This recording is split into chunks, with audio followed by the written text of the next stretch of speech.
Assalamualaikum warahmatullahi wabarakatuh. Bismillahirrahmanirrahim.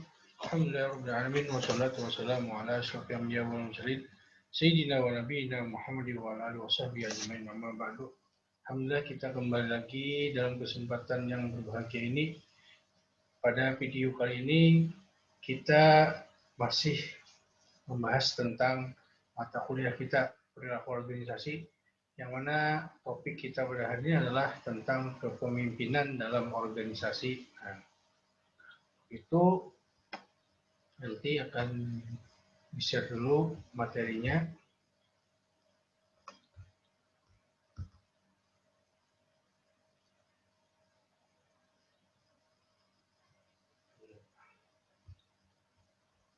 Pimpinan.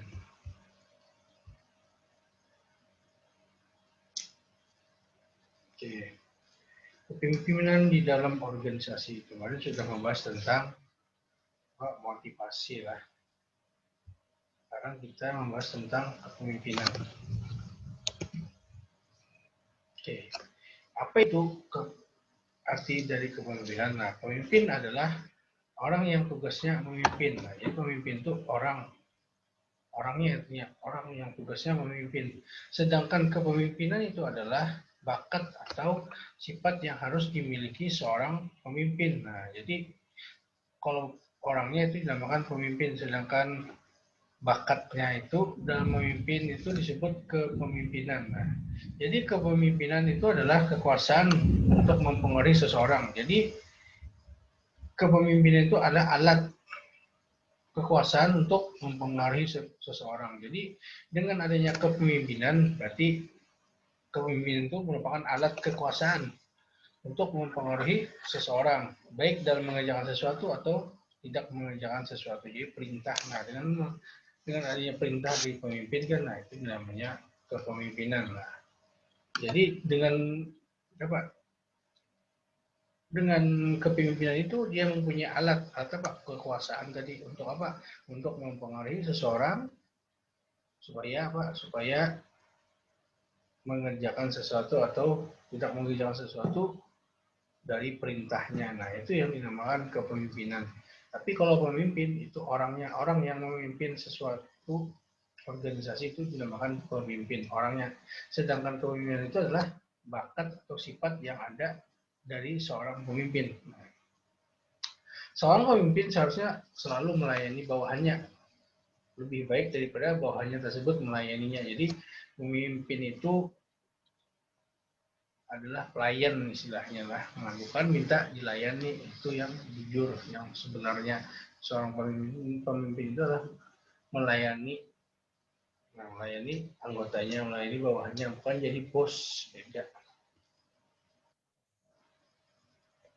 Kepemimpinan itu merupakan inti dari manajemen. Jadi dalam sebuah manajemen itu, dalam organisasi itu, kepemimpinan itu inti dari bagian dari proses manajemen itu. Nah, dua definisi perlu dijadikan titik tolak berpikir, yaitu kepemimpinan. Nah, kepemimpinan tadi kan sudah dijelaskan tadi. Itu adalah sebuah kemampuan dan seni memperoleh hasil melalui kegiatan dengan mempengaruhi, mempengaruhi itulah. Dengan mempengaruhi orang lain dalam rangka pencapaian tujuan yang telah ditentukan sebelumnya. Jadi kegiatan dengan mempengaruhi orang lain itu dalam rangka mencapai tujuan itu dinamakan kepemimpinan. Jadi kemampuan seseorang itu atau seni dalam mempengaruhi seseorang itu dinamakan kepemimpinan. Nah, kepemimpinan merupakan kemampuan memengaruhi atau mempengaruhi orang lain dalam hal para bawahan. Nah, ya. Jadi seorang pemimpin itu mempengaruhi bawahannya supaya mau melakukan kegiatan tertentu meskipun secara pribadi hal tersebut mungkin tidak disenangi. Jadi kepemimpinan itu merupakan kemampuan dari seorang pemimpin dalam mempengaruhi bawahannya untuk mengerjakan sesuatu, atau melaksanakan perintah meskipun perintah itu tidak disenangi oleh bawahannya. Namun pada dasarnya dengan adanya kekuasaan tadi sebagai pemimpin, maka itulah alat untuk mempengaruhi seseorang. Nah, ketika sudah menjadi pemimpin, maka itu alatnya untuk mempengaruhi seseorang. Nah, teori-teori kepemimpinan. Nah, teori sifat, trait teori. Nah, itu menurut Sondang Sigian, teori ini disebut bahwa teori genetik. Teori ini berdasarkan eksistensi seorang pemimpin dapat dilihat dan dinilai berdasarkan sifat-sifat yang dibawa sejak lahir sebagai sesuatu yang diwariskan. Jadi teori kepemimpinan ini oleh Sondang itu adalah berasal dari teori genetik, ujar Sidin lah. Kenapa teori kepemimpinan itu berasal dari teori genetik? Karena secara eksistensi seorang pemimpin itu dia terlihat dari bakat alami yang dibawa dari sifat-sifat lahiriahnya sejak bawaan. Nah, sudah diwariskan, misalnya anak itu berasal dari seorang pemimpin. Jadi pemimpin itu mewariskan bakat-bakatnya itu kepada anaknya. Itu dimaksud teori sifat. Jadi ada keturunannya. Keturunan pemimpin juga tuh ya. Nah, ada keturunan jenderal juga ya, jadi jenderal juga. Nah, itulah. Keturunan jago juga ya, jadi anaknya jago juga. Nah, itu teori sifat itulah menurut Sondang Sigian.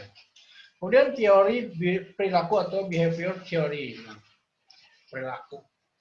Ini teorinya berdasarkan asumsi bahwa kepemimpinan itu harus dipandang sebagai hubungan di antara orang-orang, bukan sebagai sifat atau ciri-ciri seorang individu. Nah, teori ini lain ulang. Ini berdasarkan perilaku interaksi antara orang-orang, antara orang-orang atau kelompoknya. Jadi setiap kelompok itu tentu ada seorang yang punya jiwa sebagai pemimpin. Nah, ada kelihatan dari ciri-cirinya ketika dia berinteraksi dengan orang-orang, ada sesuatu yang menonjol, istilahnya leadership-nya itu menonjol dalam hal kepemimpinan. Nah, itu teori perilaku. Nah, ketika dia berkumpul, berkelompok, maka pada saat itu muncullah secara tidak langsung ibaratnya dalam diri seseorang itu kemampuan dalam memimpin. Nah, itu yang dinamakan teori perilaku, bukan sebagai sifat atau ciri-ciri seorang individu lah. Nah, ada sama dengan teori sifat tadi yang berdasarkan pemimpin itu berdasarkan sifat gen atau bawaan dari warisan orang tuanya misalnya. Nah, ini teori perilaku ini berdasarkan interaksi seseorang. Dia bisa dilihat dari kemampuannya berinteraksi dengan orang lain. Nah, itu teori perilaku. Nah, kemudian teori lingkungan. Teori ini beranggapan bahwa munculnya seorang pemimpin itu merupakan hasil dari waktu, tempat, dan keadaan. Artinya proses lingkungan. Artinya misalnya seseorang itu, kalau berdasarkan teori lingkungan ini, misalnya pemimpin itu harus mengubah model dan gaya kepemimpinannya sesuai dengan tuntutan dan situasi zaman. Misalnya seseorang itu menjadi seorang pemimpin misalnya, dia berdasarkan lingkungan, kondisi pada saat itu, bukan pada saat masa lalu. Misalnya masa lalu itu kepemimpinannya otoriter, sekarang berubah menjadi demokratis, berarti harus demokratis, jadi sesuai berdasarkan lingkungan masyarakat dan boleh otoriter.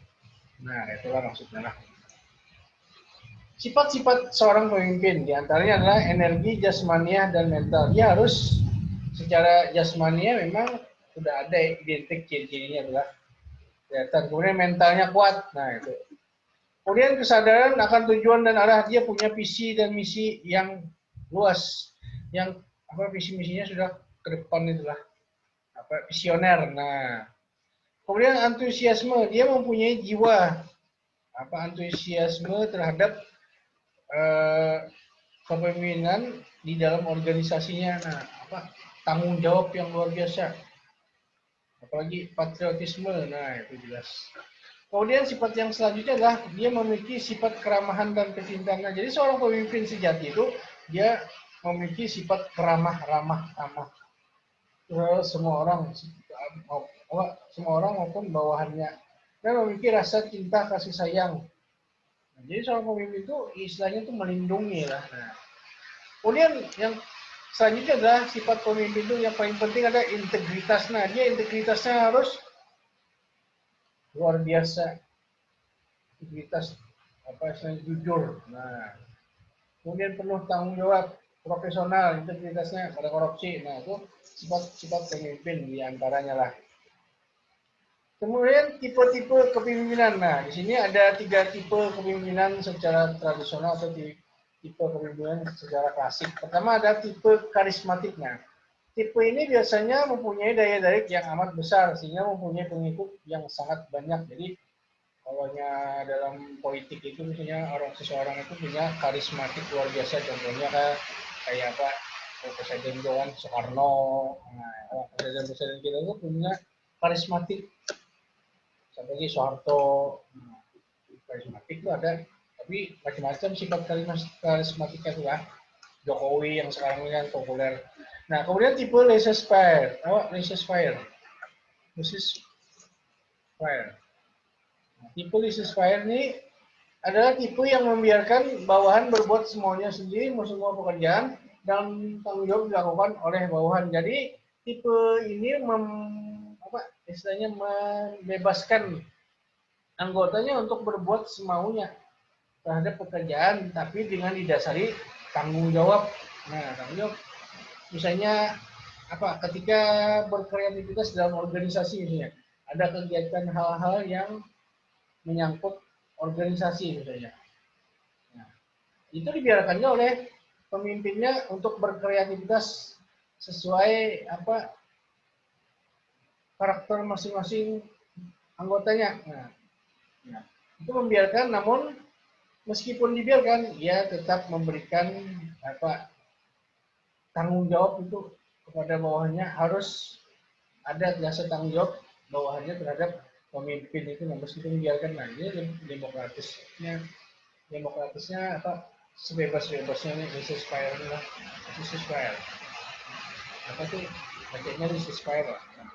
Kemudian yang ketiga ada tipe demokratis. Nah, ini sekarang ini demokratis kan. Tipe ini yang banyak di dunia sekarang ini lah. Nah, tipe kepemimpinan demokrasi dianggap tipe kepemimpinan yang terbaik. Kenapa dianggap terbaik? Karena kepemimpinan ini mendahulukan kepentingan kelompok dibandingkan kepentingan individu. Maksudnya kelompok dalam arti luas lah, bukan kelompok dalam arti tunggal. Misalnya di Indonesia ini, nah, dia mementingkan rakyat, bukan partainya. Nah, itulah. Nah, jadi ada 3 kepemimpinan klasik inilah, klasik nih, yang paling menonjol, yang paling populer. Ada 3, tipe karismatik, tipe laissez-faire, kemudian tipe demokratisnya. Itu tipe-tipe kepemimpinan. Kemudian gaya-gaya kepemimpinan. Nah, di dalam kepemimpinan itu ada beberapa gaya. Nah, ada gaya berenang juga, ada gaya bebas, ada kepemimpinan, ada juga gayanya. Pertama, kepemimpinan autokratis atau diktator. Nah, ini biasanya dalam pemimpin yang kerajaan itu biasanya lah, otoriter, mempunyai kekuasaan yang absolut.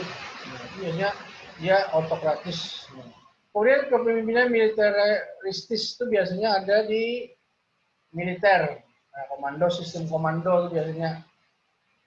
Nah, tentara kan panglima jenderalnya ada dari bawah. Nah, komando, sistem komando. Kemudian ke tipe paternalistik. Nah, ini tipe kepemimpinan kebapaan lah.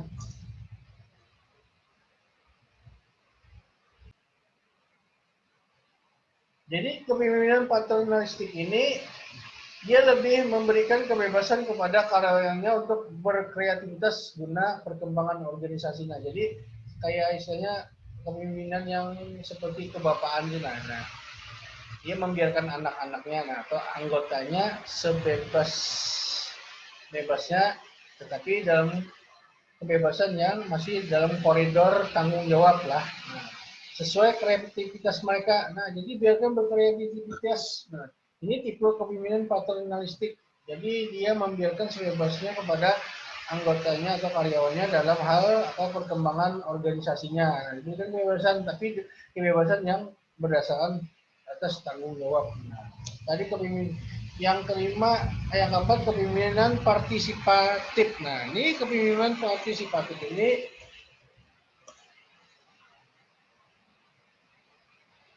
itu adalah kepemimpinan yang menggunakan berbagai macam prosedur keputusan yang memberikan orang lain pengaruh tertentu terhadap keputusan pemimpin. Maksudnya pemimpin partisipasi ini mendorong anggotanya itu untuk apa? Berpartisipasi dalam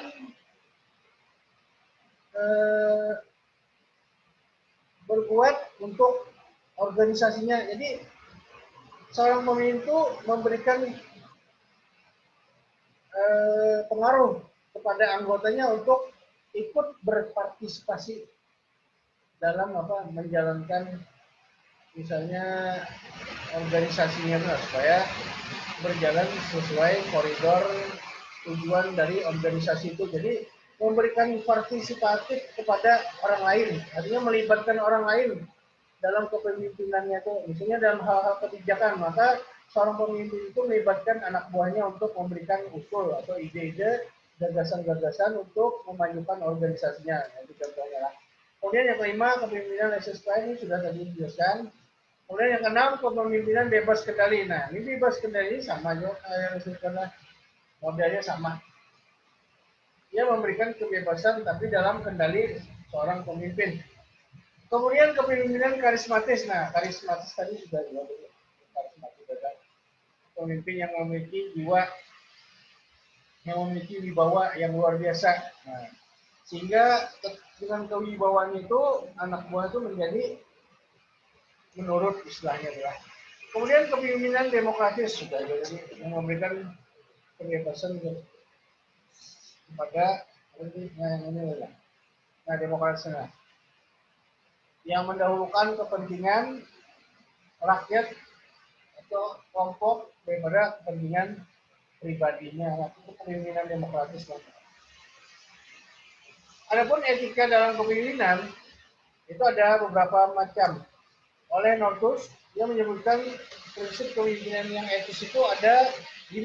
Pertama, menghargai orang lain. Jadi etika pemimpin itu harus menghargai orang lain. Nah, misalnya berbeda pendapat dengan bawahan, nah, maka harus menghargai pendapat itu dan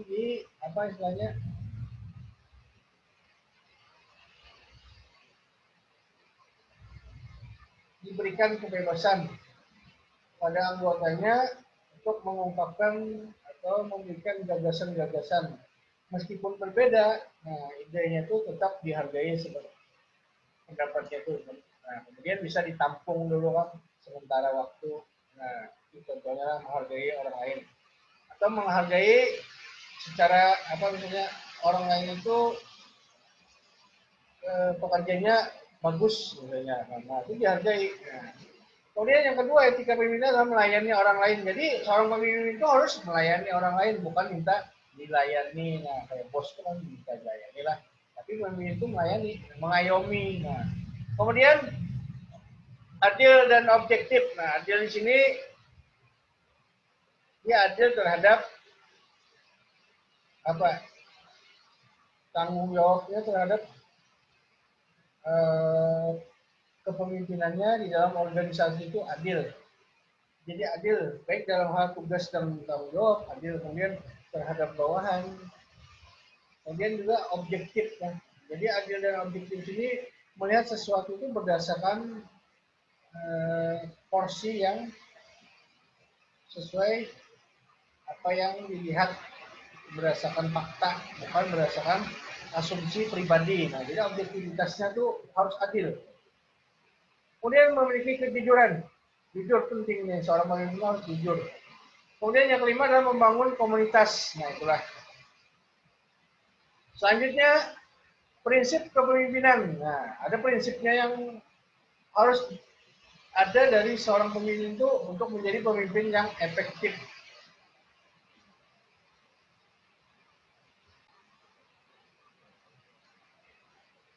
Pertama apa? Pertama itu prinsip kepemimpinan supaya menjadi pemimpin yang efektif adalah dia harus melayani. Nah, jelas sudah melayani. Jadi seorang pemimpin itu sifatnya harus melayani rakyatnya kalau jadi pemimpin lah. Kalau jadi kepala daerah, itu jadi manajer itu harus melayani anak buahnya. Melayani anak buahnya itu dalam artian sesuai koridor fungsi dan tanggung jawabnya. Kemudian membuat keputusan, jelas sudah membuat keputusan itu penting. Apalagi keputusan yang genting misalnya lah, itu perlu seorang pemimpin itu harus bergerak cepat, kemudian harus efektif dan efisien. Kemudian memiliki jiwa keteladanan, jadi seorang pemimpin itu harus memiliki teladan atau uswatun hasanah, berakhlakul karimah. Kemudian memiliki tanggung jawab, jelas sudah tanggung jawab. Misalnya ada kesalahan di anak buahnya, maka pemimpin itu wajib dia bertanggung jawab terhadap jalannya atau kesalahan yang ada pada anggotanya kalau di dalam organisasi itu kan. Dia bertanggung jawab penuh. Jadi ada lempar tanggung jawab tuh. Kan pemimpin biasanya menyuruh. Nah, ketika menyuruh anak buahnya ada kalau melakukan kesalahan. Jadi ketika ada terjadi kesalahan, maka sang pemimpin itu siap menanggung risiko untuk bertanggung jawab secara penuh. Kemudian bekerja sama, nah saling bekerja sama. Jadi pemimpin itu harus bekerja sama, mungkin sendiri-sendiri lah. Jadi bekerja sama baik dengan pihak internal di dalam organisasi atau eksternal di luar. Kemudian seorang pemimpin itu mampu menciptakan perubahan, apalagi sekarang ini pemimpin itu dituntut untuk berpikir ke depan atau visioner. Nah, bagaimana dalam visi misinya itu harus terwujud, misalnya kan. Nah, jadi dia harus menciptakan perubahan karena apalagi dinamika teknologi ini kan luar biasa, sangat berpengaruh terhadap aktivitas kehidupan manusia. Nah, teknologi. Nah, jadi perubahan itu tentu harus ada solusi yang bisa menjadikan perubahan itu menjadi lebih baik dari sebelumnya. Nah, itulah ketika kepemimpinan. Kemudian fungsi-fungsi kepemimpinan. Pertama, agar kelompok itu menjadi efektif, maka fungsi utamanya adalah seorang pemimpin itu dia bertugas untuk apa fungsinya, yaitu bertugas untuk memecahkan masalah yang menyangkut pemberian saran, penyelesaian, informasi maupun pendapat. Jadi ketika berhubungan dengan tugas maka atau pemecahan masalah, maka fungsi seorang pemimpin itu dia harus melaksanakan memberikan saran penyelesaian ketika ada sengketa atau masalah, kemudian memberikan informasi kepada bawahannya, kemudian memberikan pendapat jikalau ada sesuatu yang misalnya diperlukan di dalam organisasi itu. Nah, fungsinya lah.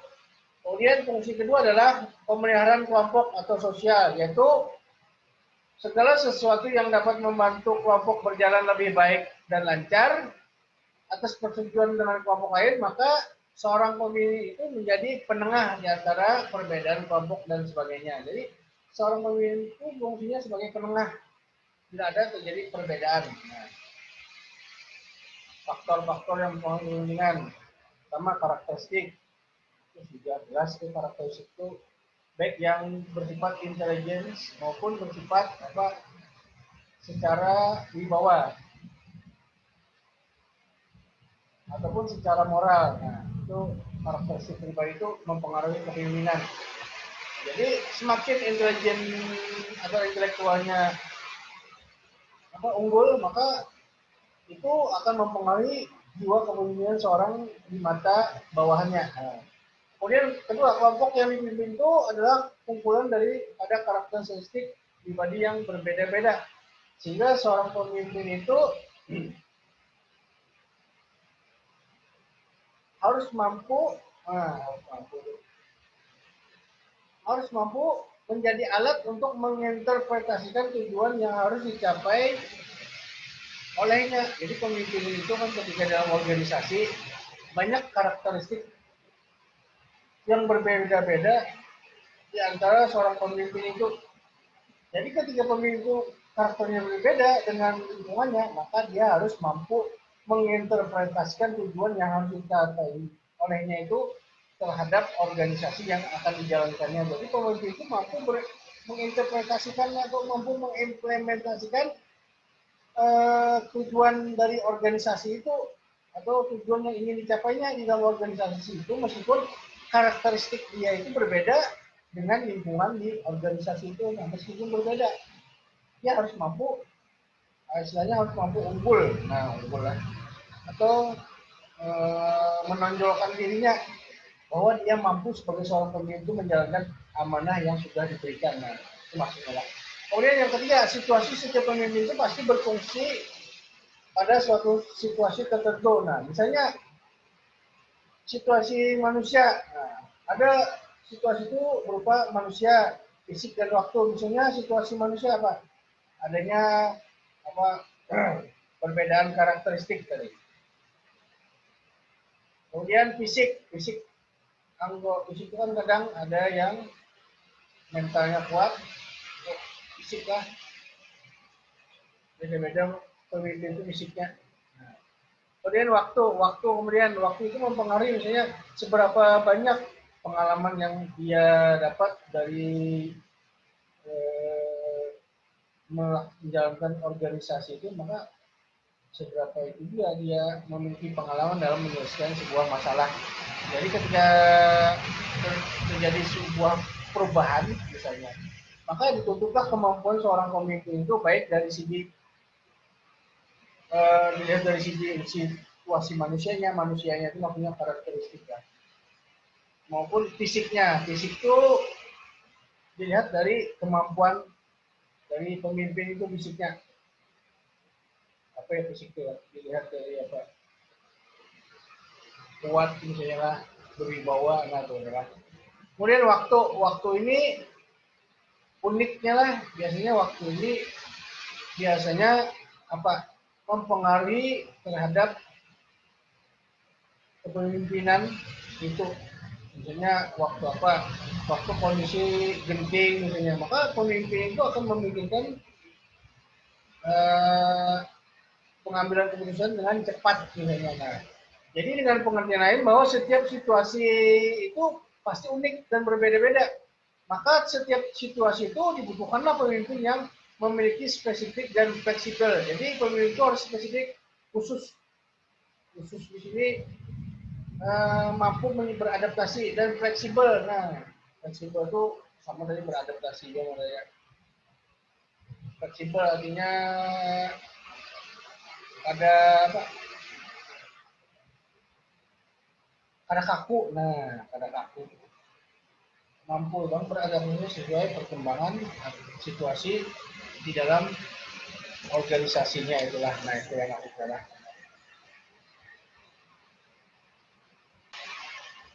Nah, jadi ada 3 faktor yang mempengaruhi kepemimpinan itu. Pertama, karakteristik pribadi pemimpin itu. Nah, menonjolkah baik dari segi intelijensinya, intelektualnya. Nah, itulah mempengaruhi itu dalam pengambilan keputusan. Kemudian kelompok yang dipimpinnya itu merupakan kumpulan daripada karakteristik pribadi seorang pemimpin yang harus merupakan karakteristik pribadi seorang pemimpin seperti yang diuraikan di atas tadi. Misalnya apa? Pemimpin itu memiliki intelijensi yang menonjol. Nah, maka dia mampu menginterpretasikan tujuannya yang akan dicapainya itu. Nah, itu jadi yang nomor 2 ini berhubungan dengan karakteristik pribadi pemimpin itu. Yang kemudian yang ketiga ini adalah setiap pemimpin itu akan berfungsi pada suatu situasi tertentu. Misalnya situasinya berupa apa? Situasi manusia. Jadi manusia itu berbeda-beda. Ada di lingkungannya itu manusianya berbeda-beda karakteristiknya. Kemudian fisik dari manusia itu, kemampuan dia dalam menjalankan organisasi itu, nah fisik juga. Kemudian waktu ini bagian dari mempengaruhi kepemimpinan juga. Misalnya waktu saat pengambilan keputusan, nah itu yang mempengaruhi atau faktor-faktor yang mempengaruhi kepemimpinan. Terakhir lah. Terakhir, kepemimpinan di dalam Islam. Nah, ini penting. Jadi dalam organisasi itu kita ini kan sebagai umat beragama Islam nomor 1 di Indonesia, tentu kita mendambakan kepemimpinan dalam Islam itu yang sempurna istilahnya, atau hadir sebuah kepemimpinan di dalam Islam itu yang mampu memberikan tauladan bagi manusia. Nah, itu menurut Idin Hafiduddin dan Heri Tanjung dalam buku Manajemen Syariah. Beliau mengemukakan bahwa kepemimpinan Islam adalah kepemimpinan yang sesuai dengan ketentuan Islam. Nah, jadi kepemimpinan Islam itu kepemimpinan yang sesuai dengan ketentuan Islam. Apa aja itu? Misalnya, pemimpin itu harus dipimpin oleh pemimpin yang memiliki sifat amanah. Nah, jadi kepemimpinan dalam Islam itu dia harus memiliki sifat amanah. Amanah di sini adalah apa? Dalam hal mengurus urusan rakyat, jadi harus amanah. Harus amanah. Ada apa istilahnya? Ada ingkar janji. Nah, serta dapat menempatkan dirinya sebagai pelayan rakyat. Nah, ini amanahnya selain amanah dia juga harus menempatkan dirinya sebagai pelayan rakyat. Selain itu pemimpin juga harus berpikir cara-cara agar organisasi yang dipimpinnya itu maju. Jadi dia harus bersifat visioner. Jadi pemimpin dalam Islam itu visionernya harus luas. Berpikir maju ke depan. Nah, ada berpikir maju ke belakang atau berpikir kaku atau istilahnya itu apa? Stagnan jadinya. Nah, maka ketika dipimpin dengan cara-cara yang itu tadi, maka karyawan itu akan sejahtera lah. Nah, serta masyarakat dan lingkungannya tentu akan menikmati kehadiran dari organisasi yang dipimpinnya itu. Jadi kepemimpinan dalam Islam lah. Nah, jadi kepemimpinan dalam Islam itu ada 4 lah yang harus ada di dalam sifat seorang pemimpin itu yang paling menonjol. Pertama dia harus amanah. Jelas. Kemudian tablik. Nah, tablik ya Pak, menyampaikanlah sifat. Kemudian patanah. Cerdik lah patanah itu. Patanah itu pandai. Amanah, tablik, patanah, sidik. Nah, terakhir jujur. Nah, jadi 4 sifat ini harus ada di diri seorang pemimpin. Wajib kalau ada tuh. Jadi dalam pemimpin Islam itu wajib ada 4 ini sama seperti sifat di dalam sifat para nabi dan rasul. Sidik, tablik, patanah, amanah. Jadi 4 ini yang penting dalam kepemimpinan Islam. Maka jika ada di dalam 4 ini, di dalam jiwa seorang pemimpin atau dalam seseorang, nah, maka dia layak dikatakan sebagai pemimpin. Nah, pemimpin yang sesuai dengan ketentuan Islam tadi. Nah, itulah pahamlah. Nah, itu saja. Nah, habis sudah. Oke, habis sudah materi yang baru sampaikan. Padahal banyak lagi sebenarnya, cuma diringkas lah. Itu saja yang bisa Bapak sampaikan dalam video kali ini. Mudah-mudahan apa yang disampaikan tadi ada manfaatnya. Salah hilap mohon dimaafkan. Dan jangan lupa like isi absennya di kolom komentar video di bawah ini. Isi kolom komentar lah. Nah, jangan lupa itu. Wabillahi taufiq wal hidayah. Wassalamualaikum warahmatullahi wabarakatuh.